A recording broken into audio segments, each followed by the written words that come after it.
And she said, I'm pregnant with this child. American girlies, I would like to say we fully support and respect your decision to take behavior abroad. This was not a difficult decision for us to come to, and we wish you the absolute best in your future. Wait a minute. Who are you? They got blankets and everything. She got bashed and insulted, and it was all through the comments.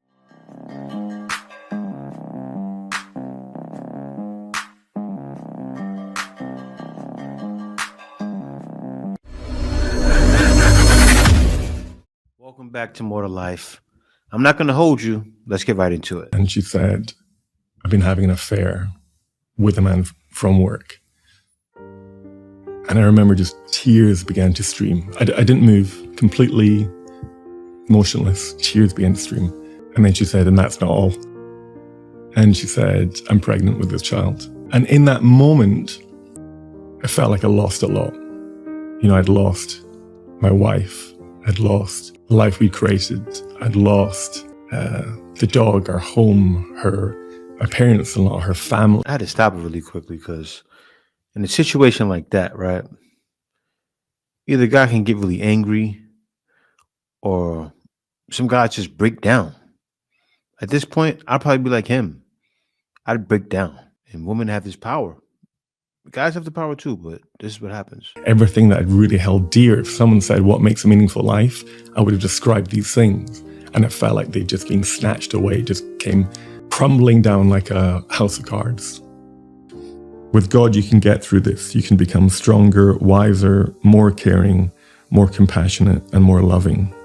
And that's another theme that actually the deepest moments of suffering can actually be opportunities for growth. Even if you don't want it, there's something there that you can learn and can grow from. And that's true. But at that time, you know, most people not gonna be thinking like that. Of course, they're gonna be cursing a woman. But what I've realized over time is that you have to have that mentality, no matter what, almost expecting situations like this to happen and be ready for it, especially when you're in the West. But you never know, you could be anywhere. This happens to guys in Timbuktu, right? It does, but this is a sad situation. You don't need anything from her. You have nothing to feel bad about. You aren't responsible. You have nothing to feel guilty about. Nothing.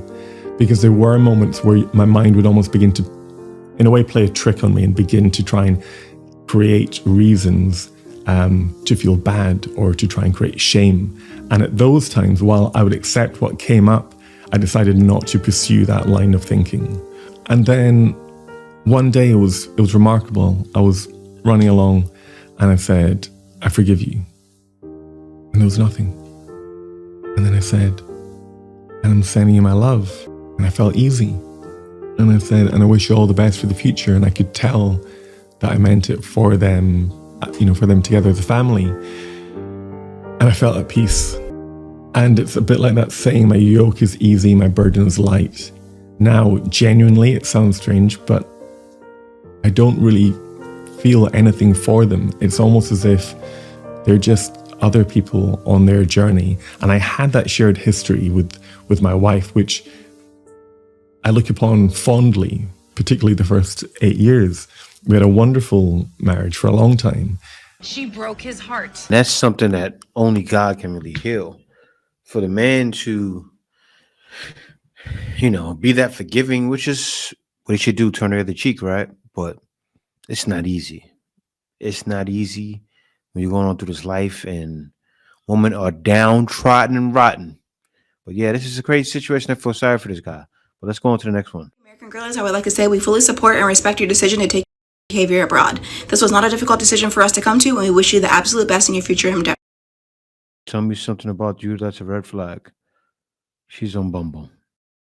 So yeah, I only have Bumble and Hinge because your girl got banned on Tinder. I'm not judging her because of that. But still, this girl's too young. I don't know. She's too young to me, right? She seems like she's college age. Watch your mouth, little girl. To be bashing any kind of men. That's most of the women nowadays. That's what's happening. Let's go on to the next one. So what's happening here? Husband called and asked if his friends from work could come over for a movie night. I said, just give me an hour and I'll be ready. Pretty good, right? This woman's she's going to work.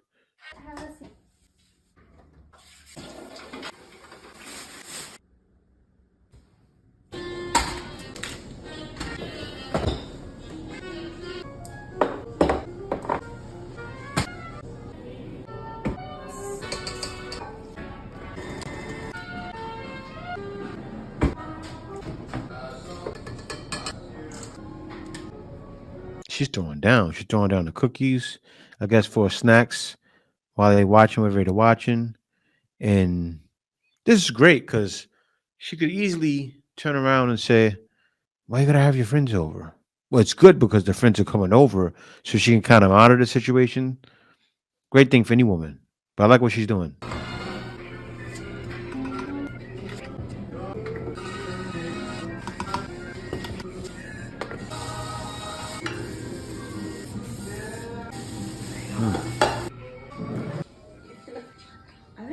They got blankets and everything. That's funny. All those guys snuggled in a blanket. But guys, this is why I shared this video with you. You already know what happened. She got bashed. She got bashed. She got bashed and insulted. And it was all through the comments, right? You already know what happens. You already could know when I showed the video. I'm sure a lot of you have. Why would you get bashed for that? Right? Why are women bashing women for wanting to be good? They're in relationship. They want their relationship to be long lasting. And you know what's so toxic about that? Some of the women that are bashing them are in a full-fledged relationship, I'm sure. Because it was all through the comments. In a full-fledged relationship, and they're with men, and their men aren't getting that. You need to stop lying on your songs, man. She be lying. She clean. She got it clean. I'm gonna punch you in your head. Lying to you folk, talking about you don't clean. Stop. They probably say, hey, babe, I'm going to have friends over. No, you ain't going to have no friends over here. That's what they get. But this has to stop. This has to stop. You see the first guy, good guy, right? Got done wrong. The second one, little girl, clearly haven't even experienced life yet, but trying to judge men. And then the last one, a bunch of hyenas judging her for doing for her man. God, it's like, I'm telling you, man, it's like Sodom and Gomorrah all over the world. And am I the best? No, I'm not. I need to work on some things myself, of course. And that's why I tip my hat off to that first guy, man, because I'm looking at him from how I was raised and from my mind frame, right? It's kind of soft. Me personally, I wouldn't have been that nice, but I still wouldn't have gone and started engaging in violence with her. Oh, no, definitely not. Of course, you can let it go, but still. Whew. Everybody needs some work, right? Everybody needs some work. And obviously, the man had to do some soul searching. And I commend him for it. If you're out there, bro, I tip my hats off to you because you did a good thing. Wishing them well, wishing them a good life, wishing they have success in their journey. I tip my hat off to you, bro, because that's a lot.